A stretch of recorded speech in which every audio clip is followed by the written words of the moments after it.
Começa agora o Jornal da Cultura com William Correia. Boa noite. Estudo mostra a evolução do Brasil nos últimos 200 anos. Educação, saúde tiveram avanços, mas a desigualdade aumenta desde os tempos coloniais. Veja também nesta edição. Politicamente incorreto chega aos desenhos animados e ganha alerta dos produtores de Tom e Jerry. Um clássico dos desenhos animados se tornou alvo de polêmica. A animação Tom e Jerry foi chamada de racista e reacendeu a discussão sobre o politicamente correto. A Manuela, de 4 anos, vive como num conto de fadas. Mas a mãe sabe que o mundo não é tão cor-de-rosa assim. Eu tento criá-las de uma forma bastante realista. Eu gosto de fazê-la entender que não é todo mundo que tem igual. Os desenhos fazem parte do universo infantil e influenciam as crianças. Eu adoro fins felizes. Talvez por isso, um dos maiores serviços de exibição online do mundo resolveu advertir os clientes que episódios do clássico Tom e Jerry reproduzem preconceitos raciais. Neste aqui, por exemplo, a empregada negra aparece sem rosto e Jerry, com a face pintada de preto, é oferecido de presente a uma gata aristocrata que é paquerada por Tom. A cena seria uma alusão ao ator e cantor Al Johnson. Ele era branco e se maquiava para apresentações de jazz, um segmento tradicionalmente dominado por negros. Foi assim, politicamente incorreto, que ele alcançou o auge da carreira. Para esta psicopedagoga, os desenhos tradicionais podem ser também uma forma de educar. Se ela tiver, ou desenho e tiver alguém ao lado dela assistindo, interpretando, dando um sentido e até dando os valores, aquilo pode ser extremamente útil para ela. Nesta guerra de gato e rato, que é a era do politicamente correto, até os carros se transformaram em vilões entre aqueles que defendem o uso das bicicletas. Este antropólogo explica que os conceitos de certo e errado mudam com o tempo.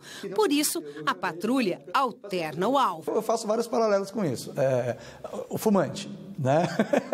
Até um tempo atrás era mega chique. São perdas e ganhos. Você perdeu o glamour, você perdeu o charme, mas você ganhou por outro lado. No caso da bicicleta, a mesma coisa. Tá chato isso, na minha opinião, mas eu acho que tem um limite de aceitação do politicamente incorreto.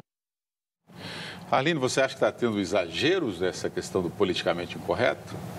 Eu acho que em muitos casos sim se exagera, mas também é absolutamente verdade que desenhos animados, histórias em quadrinho, todo tipo de história que alimenta a infância, de uma maneira imperceptível, cria noções, preconceitos, ou seja, preconceitos, preconcepções que ficam até a vida adulta e a pessoa nem sabe. Então, tudo bem, o politicamente correto pode cansar, mas eu acho que a gente tem que estar atento sim. Por exemplo, tem um desenho, um quadrinho chamado Tintim, que é claramente o que a gente chama de orientalista, Conheço muitas pessoas que leram esse desenho e não cresceram para ser orientalistas ou pessoas com esse tipo de preconceito em relação ao Oriente, mas que o quadrinho ele é. Então, saber o que se está lendo é muito importante, como disse a entrevistada. Mesmo que haja aqui elementos usados para criar um humor, você saber que isso é para criar humor, estar ciente de que isso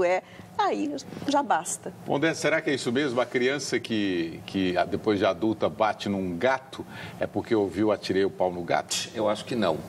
Inclusive, essa música não pode mais cantar, Atirei o Pau no Gato. Não atirei o pau no gato. Inclusive, tem certas coisas do tipo essa da música Atirei o Pau no Gato, não atirei o pau no gato, que na realidade dá sono.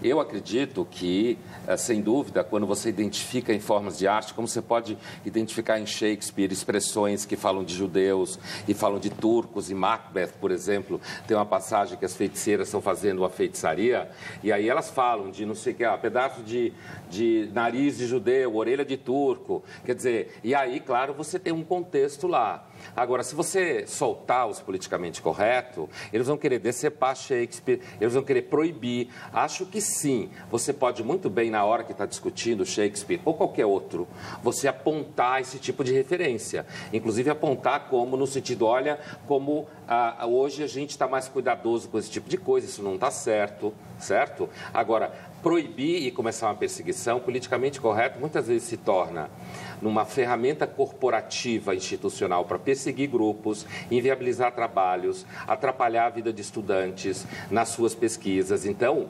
a ideia de que o politicamente correto é, por si só, uma forma de defesa da sociedade ou da cultura, ele pode se transformar, quando não dentro de certos limites, na realidade, numa ferramenta de censura, repressão e jogo político interno às instituições. Agora, no caso do Atirei o Pau no Gato, inclusive, a ideia de que porque você canta essa música, você vai vai bater no gato, eu acho essa ideia bastante absurda. Mas não é só isso. O próprio processo de você constranger palavras, você constranger uma música como essa, eu recomendo, quem tiver interesse nesse assunto, que estude um pouco o processo como os nazistas montavam e constrangiam a linguagem no período que eles estavam se instalando na Alemanha. É muito parecido com os excessos do politicamente correto. O Leonardo, de Ouro Preto aqui pelo WhatsApp, todo fundamentalismo precisa ser combatido, até o politicamente correto. Eu acho que é um pouco isso, coisa do excesso. Eu concordo que quando você tem filmes que aparecem em situações, seja de preconceito racial, seja lá o que for, isso daí pode ser falado, deve ser apontado, certo? No sentido de trazer à tona, inclusive para a gente perceber o quão estranho é. Você tem séries de televisão hoje, que são séries que se passam nos anos 60, por exemplo, e você vê aquele povo todo fumando dentro do trabalho, e você olha e diz assim, meu Deus, como é estranho isso, os caras fumavam dentro do trabalho. Você vê um médico fumando na frente da paciente. Então, agora, esse é o exemplo que justamente mostra que o cinema ou os meios em geral, eles têm uma influência muito forte. Quer dizer, na época, os filmes de Hollywood eram filmes onde as pessoas fumavam, e porque aquele Clark Gable e assim por diante fumava, isso induzia as pessoas a fumar. Então, não é também dizer, olha, não há nenhuma influência, o desenho não influencia, o cinema influencia, mas eu acho que passa justamente pelo equilíbrio e por saber que influência está sendo realizada e estar ciente. Então, é justamente achar que atirei o pau no gato vai ser a única maneira de educar a criança. A criança também vai ser educada de outras formas, né? E o Carlos Frederico, o antropólogo da SPM, acho que ele falou muito bem no sentido de que o cigarro, especificamente, era glamourizado, né? Você viu o Clark Gable fumando e você achava que se você fumasse que nem ele, você ia pegar a menina, tá? Você ia ser o galã, o super galã. Então, acho que o cinema, a televisão, seja lá o que for, quando ele glamouriza o fenômeno, aí o impacto de você querer ser igual, como ter aquele carro, usar aquela roupa, de fato fica bastante forte, né?